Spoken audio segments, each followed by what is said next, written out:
বিহপুৰীয়া সমষ্টিৰ অন্তৰ্গত ভোলবৰী পঞ্চায়তৰ নৱপুৰ নামঘৰৰ পৰা উদয়পুৰ সংযোগী এই পুখুৰী সদৃশ পথটি বাৰিষা খৰালি সমানে পানীৰে পৰিপূৰ্ণ হৈ থাকে।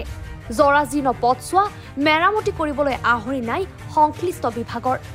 পঞ্চায়তৰ ব্যাপক দুৰ্নীতিৰে লুতুৰি পুতুৰি হোৱা গ্ৰাম্যাঞ্চলৰ বহু আঁচনিও এতিয়াও আধৰুৱা হৈ থকাৰ অভিযোগ। ৰাইজৰ মাজত প্ৰশ্ন উঠিছে, কাৰ ছত্ৰছায়াত বাৰে বাৰে হৈছে এনে ব্যাপক দুৰ্নীতি। বিভিন্ন সমস্যাৰে জৰ্জৰিত গাঁওখনৰ আৱাসীসকল খোৱাপানীৰ অভাৱত নলী নাদৰ পানী খাই জীৱন অতিবাহিত কৰিছে। গাঁওখনৰ বহু পৰিয়ালে লাভ কৰা নাই ৰেচন কাৰ্ড, অৰুণোদয় আঁচনি। শীতত আমাৰ এই ৰাস্তা বহুদিনীয়া 20 বছৰ অতিক্ৰম কৰাৰ এটুকুৰা জেগা প্ৰায় 120 মিটাৰমান জেগাত আমাৰ একঁকাল পানীত আমি আবদ্ধ হৈ থাকিব লগা হয়। বাৰিষা কোনো মাইকী মানুহ যাতায়াত কৰিব নোৱাৰে, অহা যোৱা বহুত অসুবিধা হয়। সেই হেতুকে এই চৰকাৰৰ দিনতে আমাৰ এই ৰাস্তাটি সুকলমে বনাই দিবৰ কাৰণে আমি টানি অনুৰোধ জনোৱা হ'ল। ল'ৰা ছোৱালী স্কুল আছে, স্কুললৈ অহা যোৱা কৰিবলৈ দিগদাৰ হয়। আৰু গৰু ছাগলী পথাৰ এইটো ৰাস্তা MLA নেদেখে নেকি?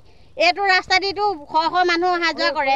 ভিতৰৰ ৰাস্তাটিতো ভিতৰলৈ আহিব লাগে সেয়া পঞ্চায়তৰ মানুহ MLA কোনোবা, কিন্তু মেইন ৰোডে ৰোডে যায় ভিতৰলৈতো আহিব লাগে, চাব লাগে।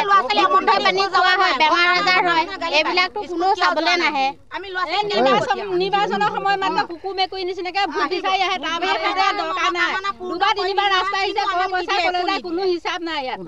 আমাৰ পইচা খাই ল'ৰা ছোৱালী বেমাৰ হ'লেও দাঙি দাঙি মেডিকেললৈ নিব লাগে, গাড়ী মটৰ আহিবলৈ কিমান দিগদাৰ হয়। অকল ইলেকশ্যনৰ সময়তহে দৰকাৰ, এনেই দৰকাৰ নাই।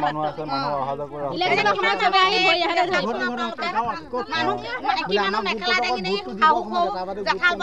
যাবলৈ লাগে। কোনো জল যোগানৰ ব্যৱস্থাই নাই, এইবিলাক কোনো দেখাই নাই এতিয়ালৈকে। পানীও ব্যৱস্থা নাই ন, পানীও ব্যৱস্থা নাই। অকণমান বগী টিঙত ফিল্টাৰ কৰি লৈ পেলাই গৰম কৰি লৈ খাওঁ। পানীয়ে লোকৰ ঘৰৰ পৰা পানী খাবলগীয়া হয়।